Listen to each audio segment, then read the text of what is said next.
Are you kidding me? That's what? Yeah, every so often it happens that Ryan is right. 100% right. Not even a little bit right. Tucker Pullman, 2 points last game. No kidding.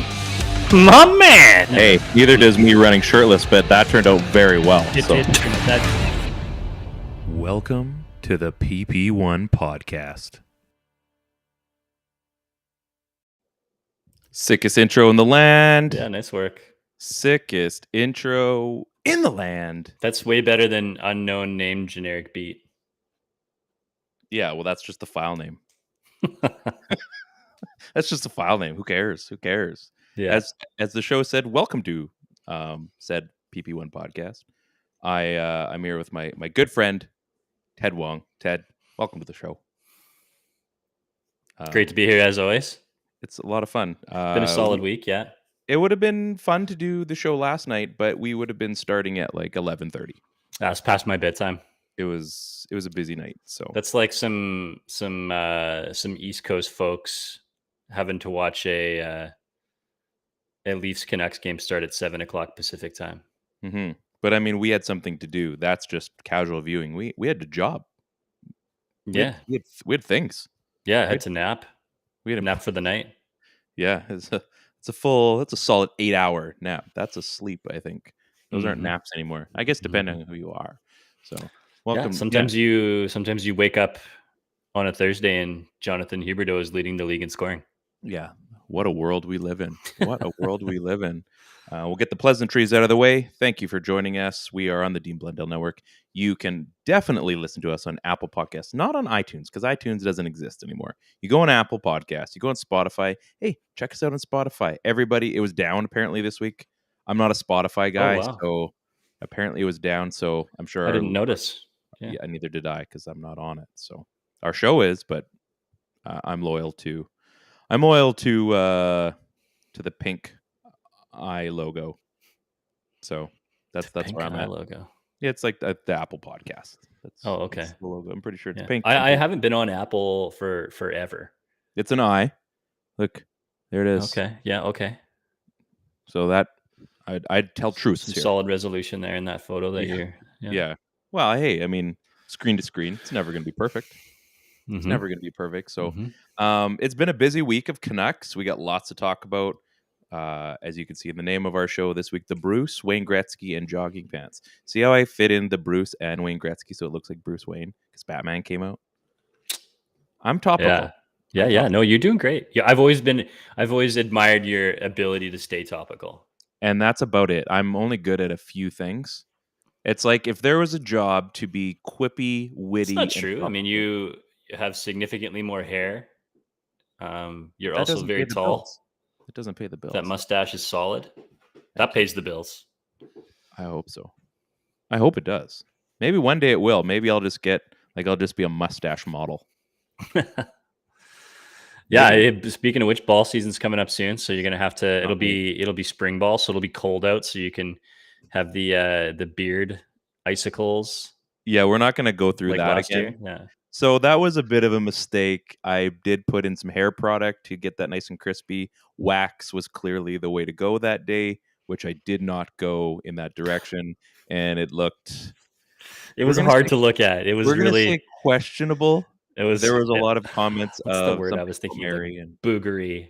It looked of a color that is unbecoming. So, people make mistakes. Mistakes are made. Sadly, people don't forget. You did another CrossFit. You had your 22.2. Does it go like 22.3? Like, how does that work? Yeah, so it was 22.1 a couple weeks back, and then 22.2 this week, which was a tough one. I did a lot better this time around. I didn't start out like it was a sprint. Mm-hmm. So it was like 10 minutes, and it was like do a deadlift and then do a burpee over top of the bar, jump over the bar and do a burpee, and then do 2 deadlifts, and then jump over the bar and do a burpee twice, all the way up to 10, and then back down again. So going back down wasn't really an option. So I only got to like the round of 9 on the way back down. Oh, it's like 127 reps or something. It wasn't very, like, on the scale of things, not very good, but it was better than my first go round. What do you feel like after that? Like, I know like you're pretty fit, but like something like that's super extreme, right? Yeah, I think you're just because you're out there on an island and you're only measuring your own time. It's just you're trying to push yourself to your max. I think the idea is like don't burn out too fast, Yeah. right? So Hmm. don't blow your wad early, Yeah. Definitely. and just like keep moving. Like Right. even if you aren't going fast, like don't stop, don't take breaks. Right. You just So can't buy into stopping. yeah, it's just so I had like a little bit of experience under my belt with the last one, so this one went a little bit better. 22.3 was just released today, and it involves a bunch of like double unders, which is like skipping. Hmm. The rope goes Hmm. under twice on one Yep. jump, and then muscle ups and stuff like that. I've never even tried to do one yet, so I haven't learned how to do any of that stuff. So I don't know if I'll be able to do RX, which is like as prescribed. I'll have to probably do like a like a watered down version, which I'd imagine is still going to be pretty hard. And then I played hockey with our buddy James Rayburn last That's night. right. That's right. How'd that go? It How's went how's he good. doing? Is he still like He's still super good. Yeah, he just when you play like was there like a moment in the game where like he wanted to like kill someone in the corner? no, I don't think so. I miss those days. No, no, I don't think The so. temper the temper in the corner's gone. No, yeah, he's he said he was I think I wasn't very chatty. Sorry, I wasn't very chatty last night. My mouth was all fucked up. Oh, well. I was like, "What did you do to your mouth?" And so I guess he burnt it on a chicken wing. He went to go put a whole chicken wing in his mouth, and it was like blazing hot. So now the inside of his mouth is all burnt, so he couldn't talk that What? much, which is hilarious. So That's story. yeah, and then I so mean, I hurt we've my got fun knee. with him. I hurt my knee You hurt last your night, so knee? we'll see if I can even do this week's open. Do you It like could just 20 be years fodder. It around? could just be like hiding from it because it's scary. I think knowing you, like you just go.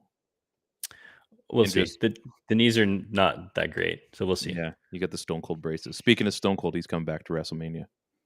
Ooh, I haven't seen a WrestleMania in years, but you know, sometimes you're like, yeah, why not? yeah. The only thing better than Stone Cold at WrestleMania would be like Stone Cold, The Rock, and Foley at WrestleMania, right? Like a triple threat. Yeah. Or maybe not even. Maybe they all roll in together and just like Triple H. mess somebody up. Yeah. And then Bret Hart like comes in. Yeah, one We're Hunter Hearst dreaming. Helmsley. Yeah. We're dreaming. Hey, so I bought jogger pants. Remember I was talking about jogger gray pants? ones. I got black ones and I got khaki brown. Oh, Khaki. good. So I'm gonna fit in with all the cloneites. Look a little douchey, but that's the look. And I saw a guy at the supermarket. I'm like, this is jogger guys.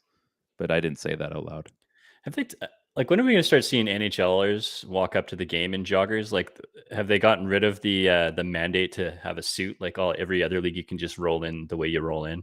I think we've seen some guys wearing stuff. I don't think it's mandated they have to do suits anymore, is it? I've seen guys come out in like a flex. So I'm gonna have to pay a little bit more attention. I'm pretty sure once it gets warmer, guys don't wear suits all the time. But I could be wrong. I'm not quite sure. So yeah, I got my joggers. Pretty happy about that.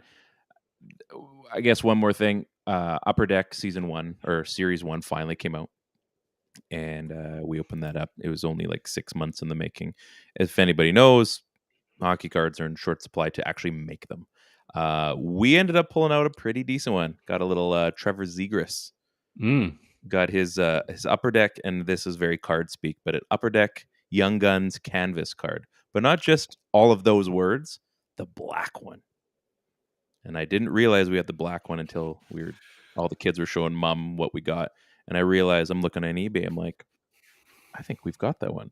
So one guy's got it listed for like $2,500 on eBay. Like, I don't think he's going to get that. I saw one sold for just over. Not like on eBay for like $500 plus $200 or $2,000 shipping. No, plus shipping, 25 plus shipping. Yeah. So saw a few on there, a few going for around a G. So I finally posted mine. So I've got it for $1,100. Not a bad day. Not a bad day at the office. So it goes into the Disneyland fund. Goes into Disneyland fund if we can part ways with that bad boy. So kind of excited. kind of excited. It's nice. We've put a few dollars into hockey cards the last couple of years. Where would you go? Like, is eBay where you want to sell that? Could you sell it to the card shop? Like, could you take it into? Well, see, if you sell it to them, they are going to take it at less than the face value because they have to sell it, right? Yeah, It's of kind of course, like yeah. you like a consignment. But So what you know what I mean by that, right? Like, there's a $2,500 card. There's $1,000 card. Yours is $1,100. It's all the same card. yeah, it's I So guess how do what you can you? get for it. So would you give it to the card shop for $750? Do you know what I mean? No, I wouldn't. No, but I mean that's like what would they ask if cards are Yeah. running anywhere between a Well, grand and that's 25? I think the tough thing is you kind of have to figure out because you go on the average, right? And I mean, you can shoot your shot and maybe get what you're asking for. At the same time, if it starts showing like it is going to be a rarer card, so it's definitely something that I mean, based on when we found it, of kind of what it was selling for, I know I could get it in that ballpark, and maybe you have to lower the price at some point if it doesn't sell. But knowing that they've already gone for over $1,000 and a few have been bid on for close to that, I think that's a fair number. And if you really want it, you pay a Mhm. little bit more to get it. So it's crazy. Like cards are insane. I mean, this is our biggest hit I think so far. We've got a Quinn Hughes we got a few years ago that's worth about $500, but that ain't going anywhere. That's staying in the collection. So very, very cool things. I don't have any Ryan stories from the road this week. So why don't we just talk about Canucks? Yeah, We're let's do here. it. I mean, Yeah. you and I were here. We came this far. How far does this season go with Thatcher Demko? All the Like- way. Like, are they winning the cup, Ted? Are you going to call it right now? We're looking at a majority, and it's looking like the Vancouver Canucks will indeed win the Stanley Cup this year. No, not exactly. Yeah, I mean, if it's down to best goalie, there's still a couple guys ahead of him, right? Not many. Not many, but And they're what in are the we looking East. at? We got like, Shesterkin, obviously. Like, he's up for the heart. Shesterkin, Markstrom. We got what's his face out in Nashville. Soros, yeah. Yeah, Unisoros. There's a lot of good goaltenders out there now. Bob's is back in fine form. Obviously, a guy like Vasilevsky's never going to go away. It seems No. like so. But like, if he continues to we're not expecting the Canucks or Demko specifically to run the table. Mhm. But I mean, if he's going still, if he is basically producing, let's say he's 90% of what he's done. Okay. Because he's going to have, I mean, he has shown he's had a couple maybe off nights that they've still won or just lost. So based just on him, knowing what we know, like, I think we have to start thinking like, okay, let's get rid of all they're not going to make the playoffs, or maybe they'll sneak in, or, we should be looking like, what is this team right now, knowing that Demko is essentially going to be the guy for the foreseeable future? There's only, I think, one or two more back-to-backs. Yeah, I mean, this team is Demko. That's my point. Right. That's my point. I think of late, he's been at that 90% capacity. Like he's not been just like utterly dominant. Yeah. It just looks like he can't be scored on, right? Like, and I think that's for the first time this season or in a while, he's been getting some run support, which is good. So to me, in the regular season, the cream always rises to the top, and that probably dictates that it's very likely the Canucks could miss the playoffs. Mhm. I mean, if they go on an absolute heater, they're looking at 90 some odd points to make the playoffs. Right, 94, 94, 95, 96 or something like Yeah. that to make the playoffs. That's a lot of wins. That's winning maybe just over 2/3 of your games the rest of the way through. But they've been playing that way. They've been Yeah, playing no, two-thirds and they hockey. have. And they have been playing that way, but we're going to see some tough tests. Obviously, Washington's coming up. We have Tampa Bay coming to town. Yeah, big. You got to find a way to do some of those games. And they've shown in the last little bit here that they can win against good teams, right? I mean, Toronto was one of those teams, been on a little bit of a downward trend since then. Calgary, same idea. Sprinkle in a loss to teams they should beat. They come in here and that's the reality of being a Canucks team, though. Yeah, they come in here and wax Montreal, who's the hottest team in the league since mid-February. Yeah. So I think the tough part is to just get into the playoffs. Once you're into the playoffs, I mean, it's not always about the cream rising to the top in the playoffs, right? It's more ridiculousness happens in the playoffs, and that's when teams sort of sneak by. Bad teams don't win the Stanley Cup, though. I think you can make some noise in the playoffs if you have an incomplete team. Yeah, you're but not going to winning the see cup and going all the way is going to be tough. Yeah, you're not going to see an awful team win. I mean, it's just at the end of the Yeah. day, a good team wins. You're not going to be like, oh, I can't believe they fluked out and went. No. Yeah. At the end of the day, the good teams do win. Right. And being a goaltender and being on an absolute heater, you can do for a round or you can do for 2 rounds. I think history says that it ultimately catches up to you. And I think, one of these. I guess that's my question. When does Well, it when, catch? I mean, if we use like, that Anaheim run, let's go back to that one with Jean-Sébastien Giguère. Yeah. That's a team that I think of that like had no business being in the Stanley Cup final, where there was a goaltender that won the Conn Smythe that played for the losing team. Yeah. So, I mean, if you're having that kind of season, yeah, you can. They weren't even a slouch. That team wasn't even a slouch. They just got faced. I mean, it was a New Jersey Devils team that had Scott Stevens, and that team did not suck. But they bruised you into, they had a little bit extra, and they also had Marty Brodeur on the other side. Yeah, it would be tough because now you're asking a team to go through the entirety of the playoffs. Yeah. And then however many games are remaining in the schedule. Which is like what, 20s? They still got still a chunk left for sure. Yeah. I mean, it's going to be tough. We're talking about a goaltender. I mean, yes, he's in his prime, but you're talking about a goaltender who has never played this many games before. Every game he plays from now on is going to be a new career high. He's a college goaltender, so it was a lot of practice. Only played on the weekends. But I think we're past that point. Like, I mean, let's bring I hate we don't want to see it, but Bubble Demko and everything. Like, he's seen a run. He's seen being the guy. He has been the guy. Yeah, everything's been split up the last few seasons, but I mean, I think we have to get past the the college stuff. Like, he's been an NHL goaltender long enough that he knows the ropes. I agree. I think he's done everything that he could possibly do to prepare for this, but it's still uncharted waters. I mean, oh well, yeah. This team, you got to understand how his body holds up, and what does this do to him?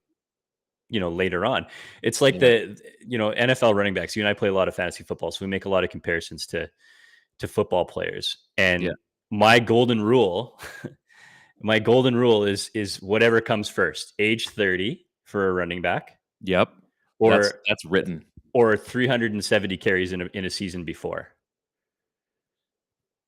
I think you can go down the list of all the RBs that have had more than 370 carries, and they all just have huge drop offs the next season because the body wear and tear, the tread on the tire, like it adds up, and the amount of time that you have for your body to recover over the course of an off season just isn't. You're not able to do it. So I don't foresee them going with a backup the rest of the way. I maybe you could find another start in there for Halak, but they're going to need Demko starts the rest of the way. They're all games you need points in. They're all games that you have to assume that you're fighting for 2 points. And what kind of roster is going up to the playoff run too, right? Like, Where are we going to be after this trade deadline? Mm-hmm. And if you've dismantled a large portion of this team, it's going to be tough to do that because this team is making it hard on management. That's great. That's all the stuff that we're asking them to do. Yeah.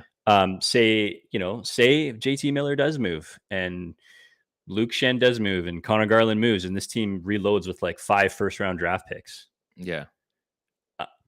I mean, are you going to try to ride Demko the rest of the way? Figuratively, you're in the playoff hunt. And if you get, 19 quality starts and wins out of Demko, you're there. But do you want to do that with this roster? Like, I don't know. Based on that, and that's a whole different scenario. So we'll get into the JT Miller stuff in a second. I have a couple interesting tidbits. I did some research this week because I figured let's be one of those stat podcasts. Let's go back to our roots. Let's go back to my Canucks Army days. So since Boudreau was hired, and I think I had it on like the day he was hired, so forgive me if these stats are slightly skewed by a game. There are only 2 Western Conference teams that have more points than the Canucks, and only 2 of those teams have given up fewer total goals. The Blues 81 and the Rangers 80. The Canucks are also they were in the second and third periods, and in the second, the Canucks have given up the 4th and 2nd fewest goals respectively. They're also one of the least penalized teams since Boudreau's been here. I guess adding all to that, I mean, like I was looking, I'm like, wow, these are all crazy. So I guess like my big question is this all in a vacuum? Is this a hot streak? Or is it now we've played 30 plus games and the Canucks are maybe it's not the real Canucks, but there's been enough that has happened now. We've seen the very good. We've seen the big streak to start. We saw a bit of the drop off. We've seen some injuries kind of sprinkled in there. We've seen some goalie stuff that didn't quite go. We've seen a PD that maybe kind of snooze for a little bit, and now everything seems to be going and not like fluky. It seems like when push comes to shove, like they're playing an 80% good game. Now, with that, obviously, you screw up on the wrong 10 or 20% and you lose a game. But like, is this all in a vacuum, or is this somewhat legitimately the team we should be expecting had they started the season this way? Like, what do you think? I don't think it's all in a vacuum. Like I think there's enough data there to have a good feeling of what your team is. But in those huge wins against quality competition, you're still sprinkling in a couple of like absolute teeth kicked in shellackings. Oh yeah, there was a few 7 and 8 and 9. Was there? No, a couple seven like, burgers. just some ugly ones, right? Yeah. Like some ugly games. So I think if everything's relative, I mean, yeah, we're seeing that this team has the ability to control play. I think they do much better against teams that they're faster in. Then I think they control. Like Calgary is a really good example of that. Yeah. They struggle against teams that can really move the puck on them, and I think it's going to be. Are we going to see more whippings versus Tampa and Washington? So I think I'll be looking for those because if this most recent run really is indicative of what kind of team this is, then yeah, we're going to see some huge wins, but we're also going to see some gross glaring weaknesses too, and that will come with the type of competition that they're getting. And in the playoffs, I can't foresee them playing anything better than top end teams, right, or anything worse than top end teams. So I think it's partially in a vacuum, but I think that what we're seeing in some of these big glaring losses and some of these huge wins is that they are indeed a streaky team. I think just the quality of competition that they played over the last 15 games has led them towards having like a bit of a better record. And I think that's great. But I would hate to see them match up against, I know they're in the East, but somebody the quality of Tampa or Florida or Washington in a 7-game series. Get bounced right away. It could be ugly, right? I mean, even the games that they won in the bubble, we talked about this before. And that's a different team too, but yeah. And I didn't really ever feel like they were the better team versus St. Louis or the better team versus Vegas, right? I mean, I did feel like they're the better team versus Minnesota, but it's going to be tough. I think they're better than a 500 hockey club, but they're like a fringe playoff team. And that's really tough if you're in ownership trying to make decisions on where this team's future lies.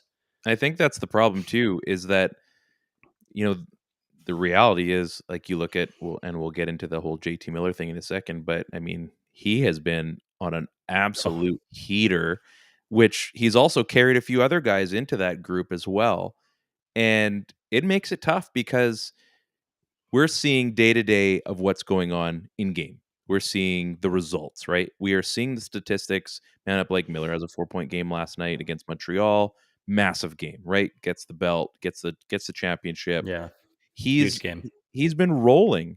But the whole point, like, if you are going to trade him, and they don't have to trade him this season, I think they can still get massive value for him if they try to run it out this year and then make a decision on it next year. I would hate to see them pull the trigger this year just because there's something that's kind of good. Whereas, like I said before, in the offseason, you've got 30 or 31 other teams that are out there, or 30 other teams, sorry. How many teams are in the league? 31? I don't even remember. There's so many. But you've got all these teams, right? And now you get the whole league instead of just the contenders. Now you can play with everybody because maybe there is a team that you would like to make a trade with, and they have what you want, but now everything's even. Everything's at zero. And I think to pull the trigger on a Miller move this year, I mean, I don't think anybody should be upset if it doesn't happen, because he's still going to be that good next year. And I have a few comparables that I went into. I did some more research. This is what we call research. And I think he's in a spot where, and I'll mention the player in a second, that this other player also had a pretty nice little 28 to 31, 32 span. There was an incident in the middle of that, but he does bring value, and it's not going to stop next year. So I think you can still get max value, and you're always running the risk that things drop off. What do you mean you can get max value though? Well, are you going to get max value this year and not next year? Like, could he get injured tomorrow? Sure. Yeah, but that's not what we're talking about though, right? Well, it's part of it though. I'm like, you can trade him this season and you can get what you perceive to be max value right now of whatever JT Miller's highest ceiling is of trade value, but you're also only going to be offering him up to what, 10 teams maybe tops? Yeah, I don't think Vancouver and they're not is going to give you something that you necessarily really want. Whereas in the offseason, you can pick from almost anything at that point, because now you're not dealing, we'll use it in a vacuum again, you're not dealing with a deadline of, well, we better make a decision and you give us our best offer. Now you've got time to really put something together that has true value to both sides. Like, if you're going to make something, get exactly what you want and take the time. Don't have this deadline that you're forced to make a decision, because you still have next year, and he's going to be just as good. I don't think Vancouver's out there shopping them around. I think that they're being approached for this deal. Oh, he's not being shopped. I'm just saying the trade itself. Yeah, and so, I mean, the guy is like tied for 8th in lead scoring right now. Like, if you can add a top 10 scorer to any playoff roster, that playoff roster is going to be in good shape. Especially if you're one of the top teams. Right. But imagine adding a JT Miller to New York or to Toronto, or shit. I mean, like, look at adding a JT Miller to Calgary or Tampa Bay. Like, yep. I mean, that really could be, it's an arms race out in the East, right? I mean, that could be literally when you're taking a player from the West and you're adding him to the East, an Eastern squad, that could be that one thing that puts you up over the top and like cements you for the chance to win a Stanley Cup. Because you can only, you can only come away with a chance. So in terms of max value, I think if they trade him now, I think you can get max value for him. I think it's a top 8 player. Like, how could you not, right? And especially if other teams are knocking down your door to get a hold of him. If you trade him in the offseason, I still think you can get close to max value with him, because you're right, that productivity is not going to go away. Although maybe you take a little bit of a loss because he's on an expiring contract now, right? I mean, for some teams, he probably becomes a pure rental, right? But then you get, maybe you're going after, or maybe 20 teams that can come at you now instead of 10. Yeah, but what of those 20 teams? So say there's 20 teams that might want, there's 31 teams that want JT Miller. Yeah. But like, what is the point if you're a New York Islanders, for example, and you come asking for a JT Miller? Like, that's not going to happen because they're in a similar spot to, or worse than you are as Vancouver. Right. And you're looking at the possibility of moving on from a player because you're going to have to pony up a huge contract, 7, 8, 9 mil, 5, 6 years for a player that's going to be 29 next year. And now you're looking at, an age 35 season, paying a guy like $9 million. Like, this contract, however it ends up looking, is going to be a good contract for like the first 3 or 4 years. And then it's going to be a bad contract. Down. Yeah. You're not going to get, you're not going to get a dream. So I don't believe that I believe that you're right. There's 20 teams that want him or more, but I don't believe that there's 20 teams that trade for him. I still believe that there's only 8 or 10 teams that would actually go out and make a swing for a Ryan Miller, but those guys will be competing heavily. Sorry, JT Miller. Those teams will be competing heavily against each other. Yeah. So I don't know. I get it. I get the offseason move. It does make sense. I get why they would do it. I said earlier, I was talking to some friends of mine, and And he was like, if they don't move Ryan Miller and get max value now, because this isn't a playoff. That's 2. What I keep saying, you get one more. They One if they more. don't move Miller and they you move go. away and don't get max value now, like you're walking away from something that could possibly set up this franchise for the next 10 years. And I do believe that. But I also see why they would keep a guy like Miller around. Like maybe they think they're closer than they really are, but like it does have major long-term ramifications. Right? Are we talking about having the next couple of years of success? Because I see that is important too, because Petey's younger and he's on a short-term contract, and how long are you going to try to ride the wheels off Hughes and all these other things? Satcher Demko, same thing.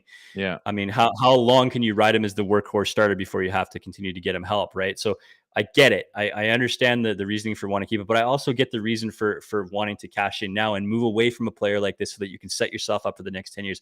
I personally would rather 10 years of success than everybody a would. couple of runs in the playoffs and then a couple of runs away from the playoffs. It's just you can't help but look at what's going on right now and think, And I I want get to it. move on from this. Yeah, like you want to move, you want to make that move, but you also don't want to give up the guy that has an insane scoring streak, and it's at the most unfortunate time for your franchise because Or you're the going to be best, depending on what you look at it. Yeah, I mean, you Yeah. hope that there is just crazy awesome good times on the other side of this, but pulling the trigger on it is the hardest part. It's a And I massive think thing.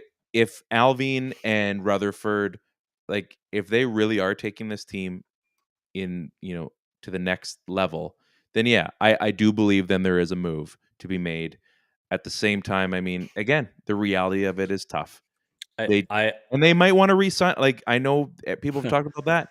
yeah, Like he is a good player that he's yes, great. you would like to re-sign. So if you sign him, there better be some amazing plan that you've got that surrounds that move. Because if you don't trade him and you do sign him, and no one's saying that he's a bad player and that you're going to get all the upfront value, you're going to get all the points up front, and yes, it's going to tail off at some point.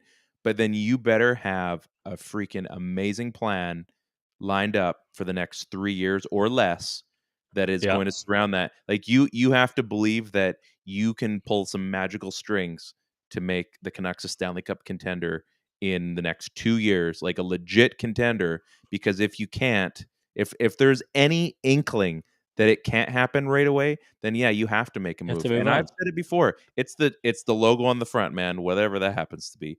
It's not the name on the back. And they didn't win with Bure, and they didn't win with Bertuzzi, and they didn't win with Luong on the Sedins. They won't necessarily win with JT Miller either. So you want to make sure that you've got as many options to win with that logo on the front. I I was having that conversation with these friends, and one of them said, if the Canucks aren't able to pull a trigger on moving, this great player to set themselves up for like the next 8 to 10 years, then I have no faith in this management group. And this was coming from a guy who has absolute faith in everything that's been hired up to date, has been, super positive about all these moves. And so I said, like, it just goes to show, like, you can put figuratively the right people in place. You can surround them with multiple decision makers so that it's not just one guy. You can filter them in all the information, athletics, and analytics that they need. You can have an extremely forward thinking and bright group of personnel to make these decisions. But once you're put in that spot to make the decisions, and money and jobs are on the line, it's a lot easier to say I would move that player than when you're the guy that's tasked with doing it and your job's on the line to say I'm going to keep him here because short-term success keeps me in the position for X amount of days, and I can see that in front of me, whereas I can't see in front of me the backlash that could potentially happen from the fans, from ownership, from missing something that looks so close in the playoffs, to knowing that you have to now hit on all of those picks that you acquire for a player like JT Miller. The short-term success of keeping a player like Miller is extremely tantalizing. So I understand why a player like Miller would ultimately stay. And I think that it's less likely that he moves than stays. Yeah. Yeah. Let's get into I had a pre-done ad read that you guys have probably heard, but you know what? They need a little bit of love. Move health and wellness. They sponsor our good little segment, Dudes and Guys, and we'll get to that in a little bit. But if you guys haven't noticed, first of all, they are now located in Walmart in Kelowna here. They've got chiropractor. They've got registered massage therapy. They just added acupuncture. I saw. I got an email about that. So if you guys are into the acupuncture, I don't know if I could do it, but maybe. How many locations in Lower Mainland? There's two. So you got one in Surrey and then one, I think, in White Rock. A few more things going on out there because that's where it was based out of. You got to get in there. I'm happy to finally get into like sports season, so I know I'm gonna have to book a massage with our good friend Kaylee. We got to have Dr. John back on here. We'll get some speak. We gotta have something to talk about with him because he's got some. That guy's like truth bombs all over the place. I've been showing clips to my wife. I'm like, you got to listen to stuff on chiropractors because there's a lot of bad information out there. So, Move Health and Wellness, like I said, they're for Kelowna people. They are in our Walmart. So there's the Jack Nathan Medical Clinic in there. So you can park wherever you want at Walmart. There's tons of parking, which is like the biggest thing if you're going to an RMT. There's never parking. Like downtown, I used to go to a few different places and there's never parking. And you're stressing out because you're going to miss your appointment. And like we all stress about those little final details. And that's one of the big ones. So you get in there, maybe you're done after your massage, you go buy yourself a Gatorade, maybe a bag of chips to, spoil yourself for getting your ass kicked for, an hour. And absolute great customer service as well. Like they're not there to just do a job. Like they're there to train you to get your body back in a position it needs to be. And our good friend Gary over at Move, he took a bit of a Twitter hiatus for like a month. And oh my goodness, like Gary, if you're watching or listening right now, like thank you. We talk about JT Miller going on a heater. Gary's on a heater. I'm gonna pull up Gary's Twitter history for the last I don't know week. That guy has I thought I was witty and clever.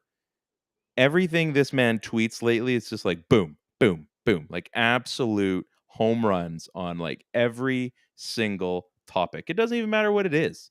Just comes in, it's just he drops in boom, done, boom, done, boom, done, and they're all, like I said, they're all absolute gold. So Gary, massive Canucks fan, a helper of all, he just throws down.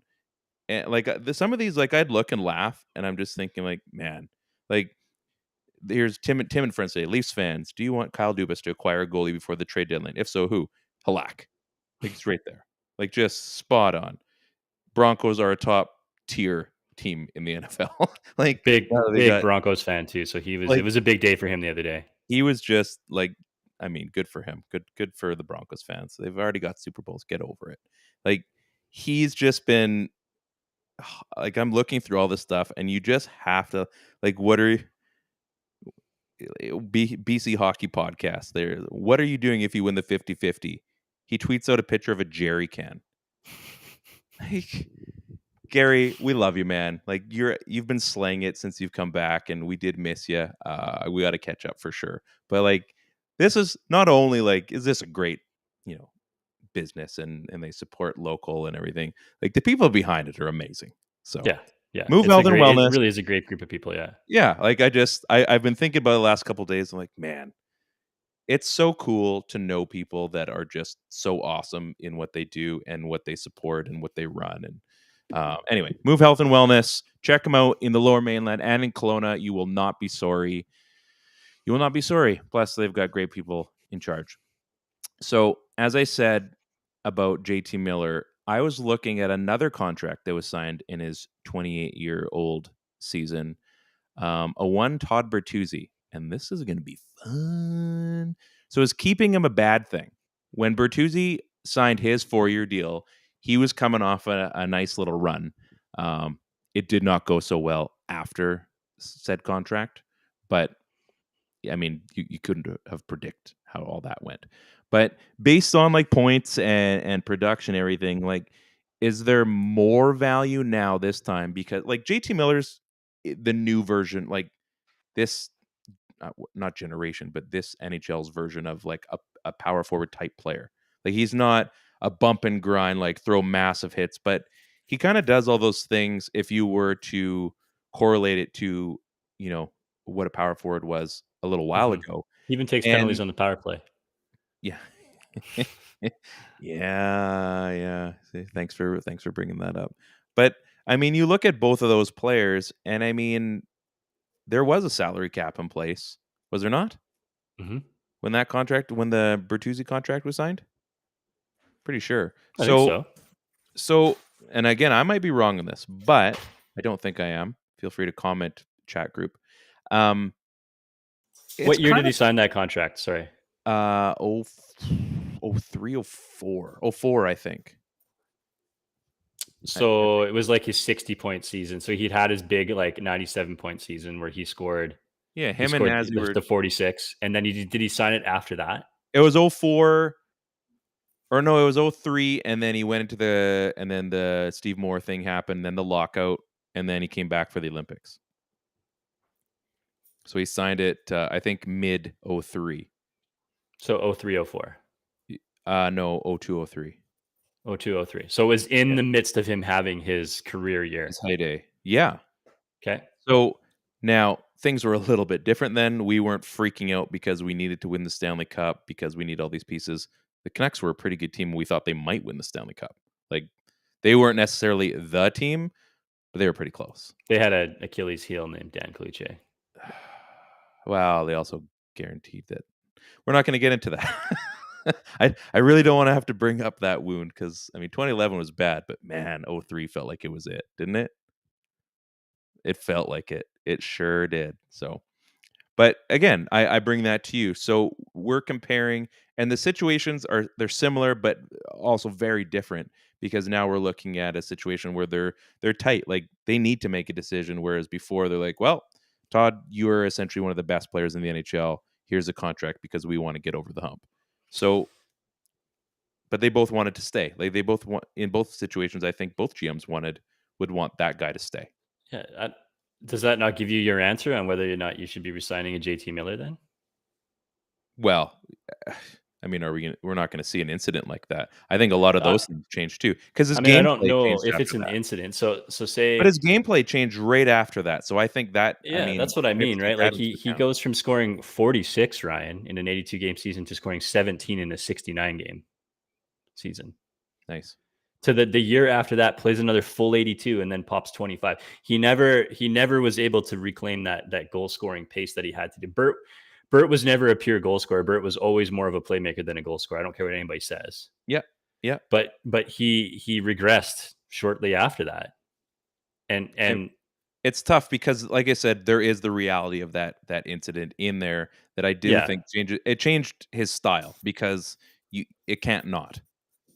What happened? He probably didn't run around just acting like he can manhandle whoever he wanted. No, his game did change, and there was flashes where on a night like when he scored a hat trick against Detroit, I'm thinking, is this the game that he comes back? And then he drifted for like 3 games after that. Did he change after that though, or did he just regress the season after he signed his big contract in 02-03? After that 97-point season, he was down to 60 and then to 70, and then he's in Florida for 06-07 with 13 points and a goal. Bit of a renaissance late, but nothing major. Yeah. So that's fair. Yeah, I hadn't thought of that as a comparison, but I mean, like, it's similar. Yeah, I'm not saying it's the same. It's similar. But similar. You're right. I guess if you look at it and at your 28-year-old contract or contract year, it's not a contract year because they can renegotiate to extend him, right? Mm-hmm. So Bertuzzi was due a new contract. Are they going to extend? Like, if you're JT Miller, what's your plans? You want your free agent year? Do you want to stick around Vancouver, or do you want to test the market and get max value? Because who doesn't get overpaid as a free agent when you're the cream of the crop? And he will be. Mm-hmm. Oh yeah, he's in that ilk right now for sure. So they could potentially keep him this season. What happens if you can't move him next year and other teams know you can't move him, and now you have to trade him and you get less for him? I mean, it was just a couple of years ago we were like, hey, do you think, everybody loves JT Miller for the first blah, blah, blah, that huge topic conversation. And I think for a long time, the topic was, if they were to move Miller right now, do you think they'd get a first for him? Right. Yeah. And a lot of people were like, Now it's you probably get the first, right? You probably get your money back, right? Like, yeah. but now his stock is like, it's like I bought in at Bitcoin when it was like $20. Yeah. Now So is it's it time to sell, or should I? It's starting to drop now. Should I have sold when it was higher? Should I have sold when it was 80 grand a pop instead of 50 grand or 40 grand a pop? 40 grand is still a lot better than $400, but I don't know. Maybe that's a weird comparison. Bitcoin. I still don't really get Bitcoin. I'm just trying to find. I'm trying to find what I said my dude was going to be this week because I'm pretty sure I had one. I'm going there. Yeah, I don't know. Like, if I'm JT Miller, I think that's tough because I just can't put myself into those shoes, right? Like, you just can't. You don't know. Like, I look at the think about it for a second. Let me I look ask at you the then. situation, and I think there are pieces there. There is a new, like, things have changed. This season changed dramatically before Christmas. Mm-hmm. All the awful ended, and the new birth, the new birth happened, and things changed. Mm-hmm. If you were to wipe away the first part of the season, as I brought up all those stats earlier, if you wipe away that first start, the Canucks have been one of the best teams in the NHL, which feels super weird to say, but statistically, they have been. Their power play is better. Their penalty kill, unfortunately, because of how awful it was to start, It's so it's still bad. not great. It's still not great, Which is but crazy considering the personnel. But you would think. But you look at what's there, and I think, yeah, like, can you buy into what's there? I mean, the locker room looks like it is as tight as it's ever been. And that's a tough thing because it's not just the on ice stuff, right? Like, it's a band of brothers. You go in and you want to win with all whatever that crew happens to be. And I think there's a good chunk of things that are there.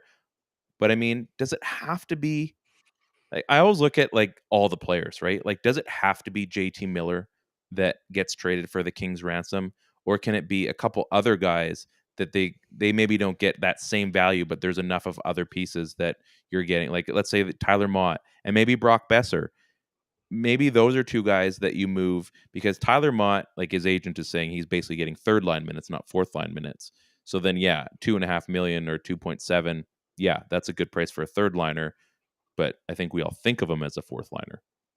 Like, you don't. It's like Brandon Sutter. Like, he was signed originally as a third liner, but realistically, he was a phenomenal fourth liner when he was healthy. mm-hmm. So I don't know. I look at a few of the other players. I don't. This is it's such a tough question because, yeah, you want to make bank, and you know this is the contract that you're going to do it with. At the same time, you can have both. If it's him, he can get that contract in Vancouver. I think he'll get essentially what he's asking for. He doesn't have the panache or like the mystique of a Quinn Hughes or a Pedersen. Like, he's just not like that hype, Like, Petey and He's Quinn, gonna make more than those guys, though. he might, Yeah. but like, he doesn't have that same hype, like, well, they're gonna have to sign Petey and they're gonna have to sign Hughes. Well, we get what they are. Statistically, they haven't proven what they should be getting yet, but I mean, it's getting there. I don't know.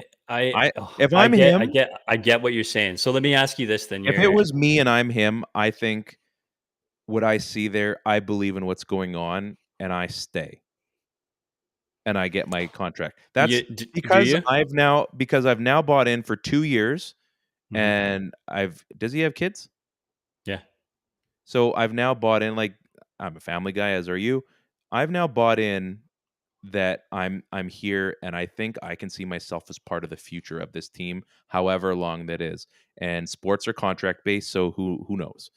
I also think that I see, a defenseman on the back end who I hope that they can shore up with another guy. I think that the forward group is pretty decent, and I also know that there's a few guys that they may move to bolster what we've got, and it doesn't have to necessarily be me just because I bring the most value. So, Ryan, we'll assume you're close to retirement. Mm-hmm. You're in your late 50s. The kids are all moved out of the house. Yep. You got your little nest egg. You and Christina are looking at downsizing. Yep. Your neighbor, good guy, you've lived next to him for the last like however many years. He wants to buy your house. Fictional neighbor. Yeah, he wants to buy your house. Don't have a good relationship. You guys have a relationship. He wants to buy your house, and he wants to Okay. buy your house because he thinks he can get it from you for significantly cheaper and avoid the bidding war, the auction that's about to take place for this Sure. asset that you've sat on for the last 20 years, because you don't have many more years left to make money. Okay. Right? Are you going to sell it to your neighbor and leave all that money on the table that for this bidding war that would ensue for your house? Because it's a business decision. We're talking about the rest of your life here. Right. And yeah, you could always say, well, I have more money than I could know what to do with, blah, blah, blah. Yeah. But that's not what this is, right? These people are accustomed to earning their money. And do you sell it to your neighbor because you guys have good vibes and you feel good about it? Or are you okay with leaving like another $200,000 or more on the table for the sale of your house? Like, that's a real question. And I think that's something similar to what a guy like JT Miller or any free agent would be going to at that point. I'm 28 years old. I'm close to retirement. Really, I'm only going to play for max maybe 5 or 6 more years at a high level. This is maybe my last chance to absolutely cash in on everything that I've spent my life working for to earn that big contract. Do you go to the bidding war and probably end up with a team that could pay for your services so you could win a cup? Or do you stay with the place that you've been investing your time in, which is also near and dear to your heart? I don't think it's as easy as people think. I'm looking that I've also made $28 million so far in my career. Yeah, so, but that's relative. That's relative, right? It's still pretty. Like I've accumulated enough that I'm sitting pretty good already. Yeah, but that's not what these guys think about. It's like they live within their means, right? And their means is 28 million. So if you could, so what do you do then? Do you 28 million, or could you say someone told you could double your money? Guaranteed.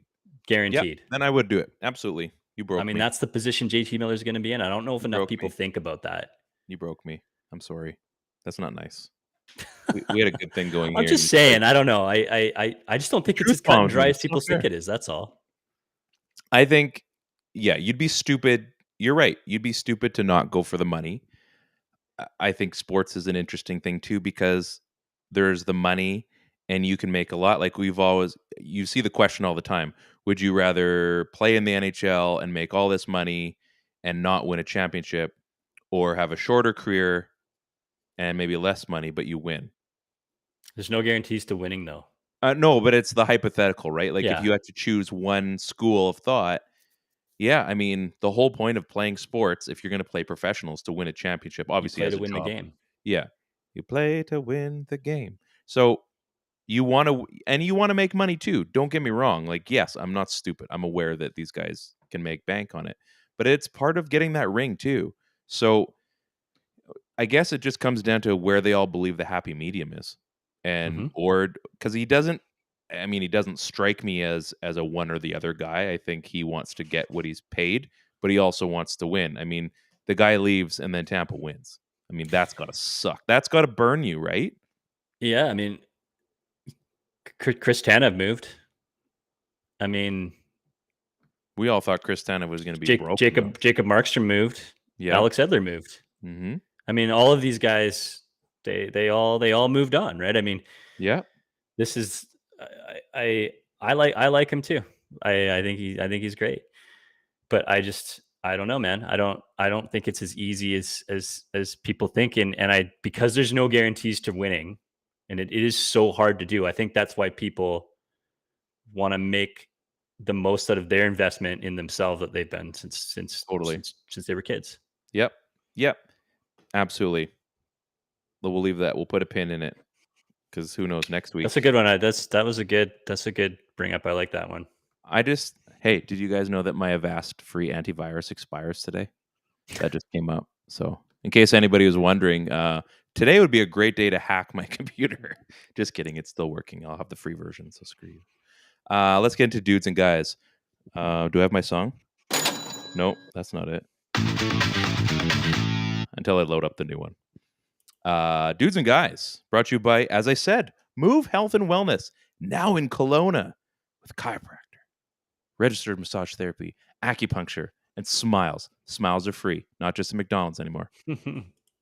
Guys, it's been an interesting week because the Canucks have had a turd sandwich. Quick shout out, friend of mine, Curtis. He found out from my dad about our podcast. A friend, and he's been listening. Says loves the show, thinks it's great. So if you do listen to this today, Kurt, thanks, buddy. I appreciate the support. Continue to listen and watch if you're watching on YouTube. Dudes and guys, do you have a guy? Do you have a guy? Do you have a guy?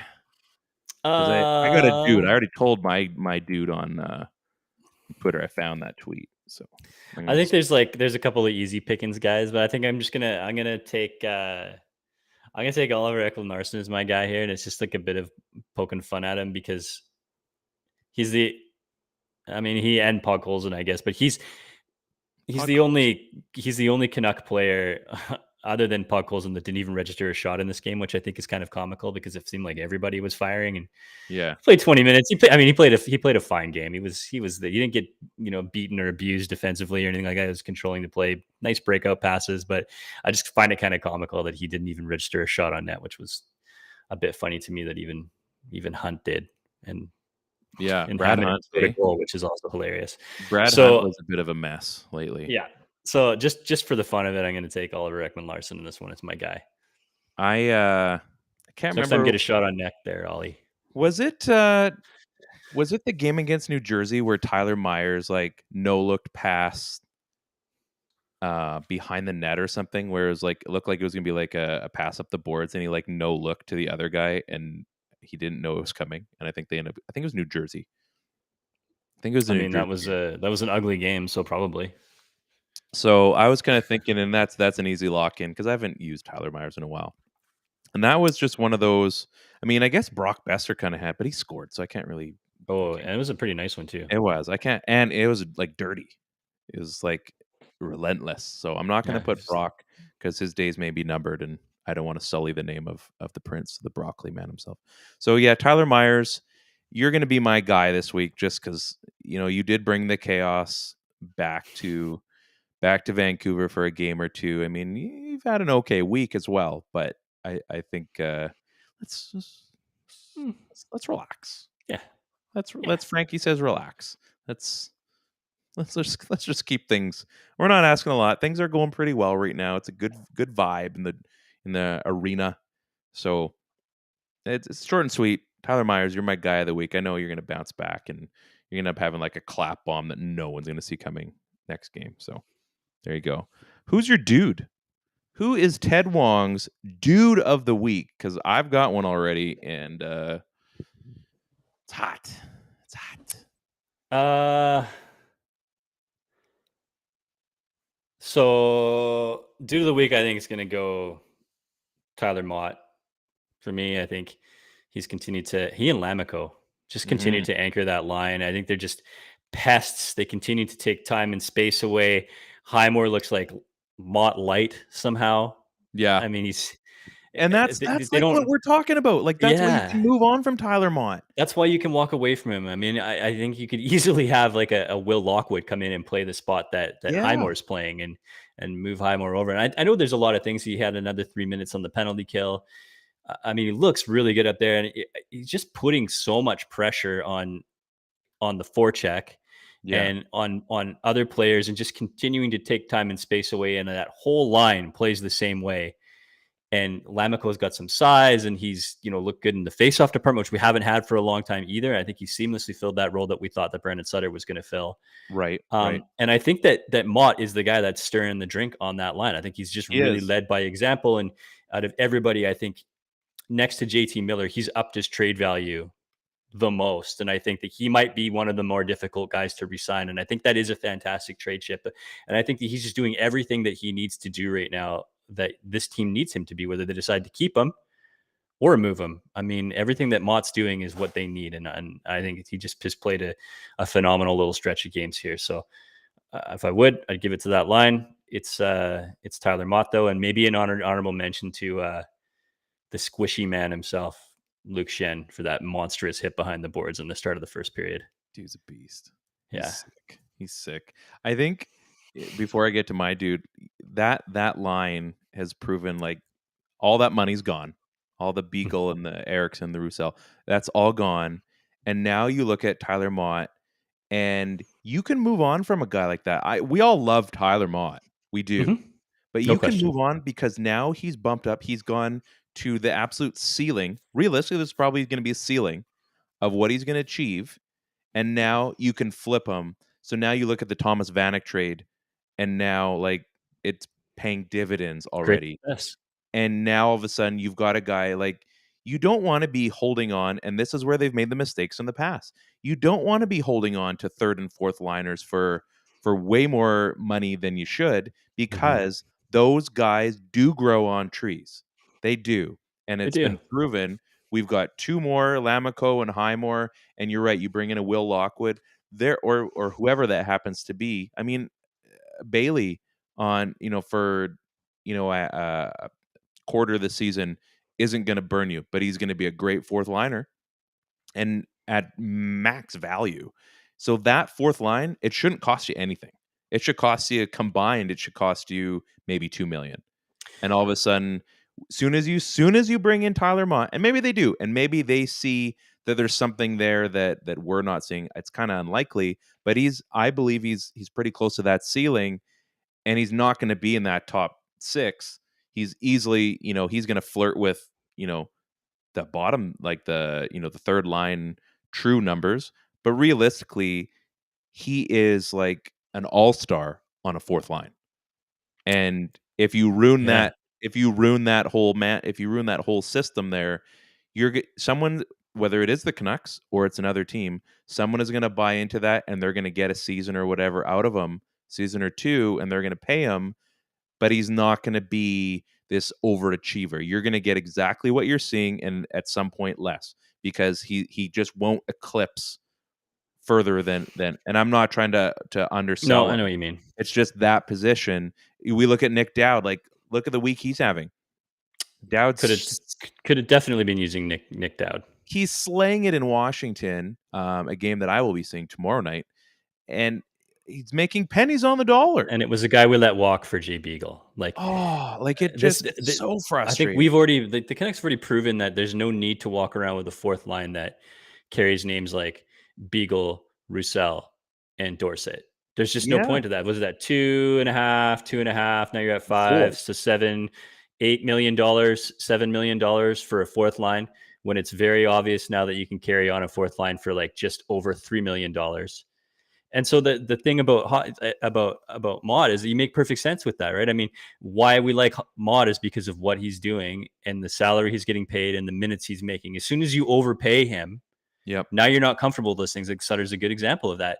And even if you wanted to continue on the experiment with Mott, you thought he was worth it for a bunch of other reasons, like intangibles that can't be measured. But rim stuff is a thing for NHL clubs. It's something they consider.